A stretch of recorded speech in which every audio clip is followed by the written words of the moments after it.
आदरणीय भूषणजी गवई साहेब हे देशाचे चीफ जस्टिस होत आहेत याचा निश्चितच अमरावतीकरांना सार्थ अभिमान आहे। त्यांचे वडील दिवंगत आमचे नेते आदरणीय दादासाहेब गवई हे बिहार, सिक्कीम आणि केरळचे राज्यपाल झाले।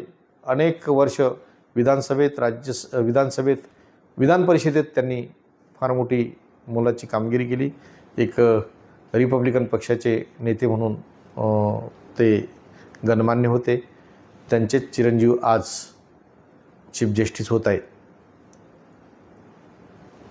तसेच देशाच्या राष्ट्रपती आदरणीय प्रतिभाताई पाटील यांनी हे जे काही सर्वोच्च पद भूषवलं, त्यानंतर आदरणीय भूषण साहेब हे फार मोठं देशाचं सर्वोच्च पद भूषवत आहे याचा मला सुद्धा अभिमान आहे।